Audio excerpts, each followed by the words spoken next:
Hi everyone, you are வாட்சிங் சகாக்கியான் channel. நீங்கள் இப்போ தான் ஃபஸ்ட் டைம் இந்த சேனல் பார்க்குறீங்கன்னா சப்ஸ்கிரைப் பண்ணிவிட்டு பாருங்கள். இந்த வீடியோவில் நம்ம வெண்ணிலா கப் கேக் எப்படி பண்ணுறதுன்னு பார்க்கலாம். ஃபஸ்ட்டு 1 கப் மைதா மாவு எடுத்துக்கோங்க. அப்புறம் 1/4 டீஸ்பூன் பேக்கிங் சோடா எடுத்துக்கோங்க. அப்புறம் 1/2 டீஸ்பூன் பேக்கிங் பவுடர் எடுத்து நல்லா இந்த மாதிரி சலித்து வச்சுக்கோங்க.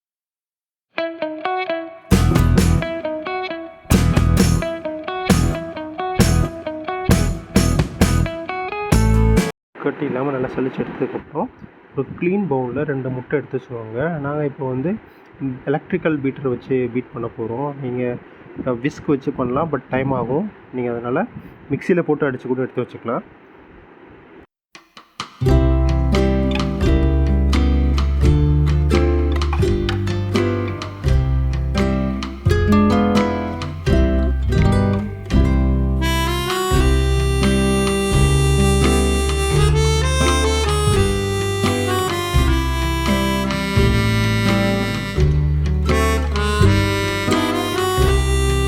இந்த மாதிரி நல்லா அடித்ததுக்கப்புறம் நம்ம வெண்ணிலா எசன்ஸ் கொஞ்சம் சேர்த்துக்கலாம்.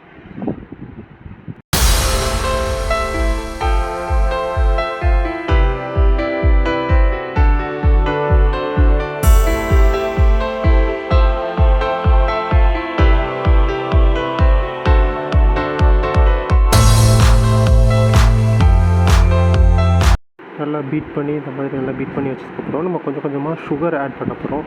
எந்த கப்புக்கு நீங்கள் மைதா எடுத்தீங்களோ அதே கப்புக்கு சுகர் ஆட் பண்ணிக்கோங்க. கொஞ்சம் கொஞ்சமாக ஆட் பண்ணிக்கோங்க, அப்போ தான் அந்த கட்டி வராமல் இருக்கும்.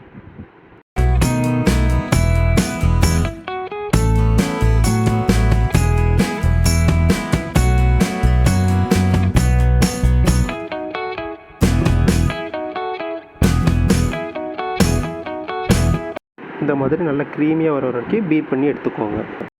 நாங்கள் ஓடிஜியில் பண்ண போகிறோம், அதனால் ஓடிஜியை ஒரு 10 மினிட்ஸ் ப்ரீ ஹீட் பண்ணிக்கலாம். நீங்கள் குக்கரில் பண்ணணும் அப்படின்னிங்கன்னா இதுக்கு முன்னாடியே ப்ரீவியஸாக நாங்கள் ஸ்ட்ராபெரி ஸ்பாஞ்ச் கேக் எப்படி பண்ணுறதுன்னு சொல்லிட்டு வீடியோ போட்டிருந்தோம். அதை குக்கரில் ட்ரை பண்ணியிருந்தோம். அந்த ஸ்டெப்ஸ் ஃபாலோ பண்ணி நீங்கள் குக்கரில் இதை ட்ரை பண்ணிக்கலாம். ஆல்ரெடி மிக்ஸ் பண்ணி வச்சுருந்த எக்கில் கொஞ்சம் 2 tablespoon cooking oil add பண்ணிவிட்டு நல்லா விஸ்க் வச்சு மிக்ஸ் பண்ணிக்கோங்க. அதுக்கடுத்து நம்ம ஆல்ரெடி அலசி வச்சுருந்த மைதா மாவு மிக்ஸ் எடுத்து கொஞ்சம் கொஞ்சமாக ஆட் பண்ணிக்கோங்க. இந்த மிக்சர் கொஞ்சம் கட்டியாக இருக்க மாதிரி தெரிஞ்சுன்னா நீங்கள் கொஞ்சம் கொஞ்சமாக மில்க் கூட ஆட் பண்ணிக்கலாம்.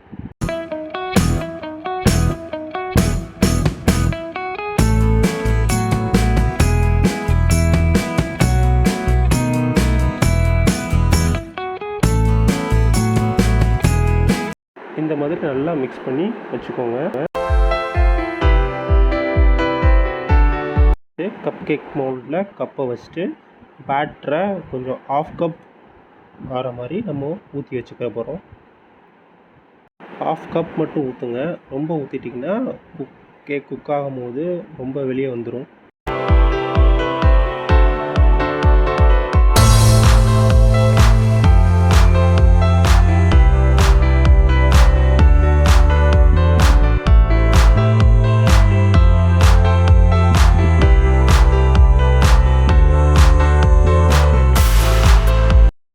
எல்லா கப்லையும் ஊற்றி வச்சுட்டு இப்போ நம்ம பேக் பண்ண போகிறோம். இந்த ஓடிஜியில் எங்களுக்கு பேக்கிங் ஆப்ஷன்ஸ் இருக்குது, அதனால் 180 டிகிரி செல்சியஸில் வச்சுட்டு ஒரு 15 மினிட்ஸ் இந்த மாதிரி வைக்க போகிறோம்.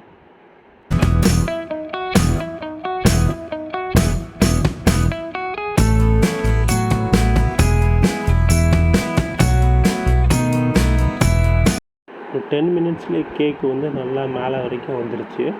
நீங்கள் இன்னும் ஒரு 5 மினிட்ஸ் வச்சிங்கன்னா உள்ளே இருக்கிறதுலாம் நல்லா வெந்துடும்.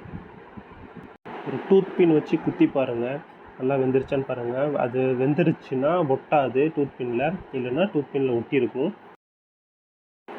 15 மினிட்ஸ் வச்சதில் உங்களுக்கு கப் கேக் ரெடி ஆகிடுச்சு. இந்த பாருங்கள், கப் கேக் இந்த மாதிரி சாஃப்டாக ஸ்பாஞ்சியாக டேஸ்டியாக இருந்துச்சு.